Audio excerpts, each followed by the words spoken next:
$1 equal to ₹90. చూడండి, భారతదేశంలో ఇప్పుడు మన న్యూస్లోను పేపర్లోను మనకు ఒకటి వినపడుతుంది. ఈవెన్ అపోజిషన్ పార్టీస్ కూడా క్రిటిసైజ్ చేస్తున్నాయి మోడీ గవర్నమెంట్ని. ఏమని?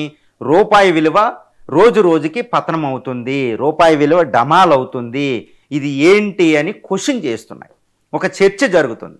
కానీ ఫైనాన్షియల్ ఇష్యూస్ ఒకటి ఉంటాయండి. ఆర్థిక శాస్త్రం ప్రకారం ఆర్థిక విషయాలు కొన్ని ఉంటాయి. అది చాలా సంక్లిష్టంగా ఉంటాయి అన్నమాట. ఇప్పుడు రూపాయి విలువ డాలర్తో పోలిస్తే పడిపోతుంది, పతనం అవుతుంది, ఇది మంచా చెడా అని చూడాలి అంటే చాలా జాగ్రత్తగా చూడాలి. ఏమైనా ఐఏఎస్ ఎగ్జామ్లో పెద్ద పెద్ద బిట్లనే స్టూడెంట్లు పెట్టలేని విషయాలు ఉంటాయండి ఇవి.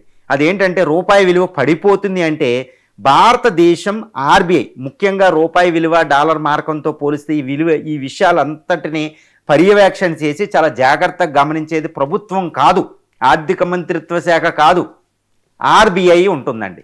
ఆర్బీఐ తన ద్రవ్య విధానం అనే పద్ధతిలో రూపాయి విలువ ఎంత ఉందనేది చూస్తూ ఉంటుందన్నమాట. ఇప్పుడు ప్రస్తుతం రూపాయి విలువ పడిపోతుంది అంటే ఆర్బీఐ డెలిబరేట్గా, మన రిజర్వ్ బ్యాంక్ ఆఫ్ ఇండియా డెలిబరేట్గా రూపాయి విలువ పడిపోయేటట్టు చేస్తుంది. గుర్తుపెట్టుకోవాలి.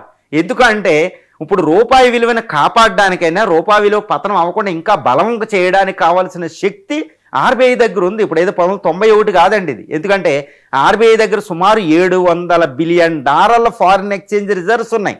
అందులో ఎక్కువ పర్సెంటేజ్ డాలర్స్ ఉంటాయి.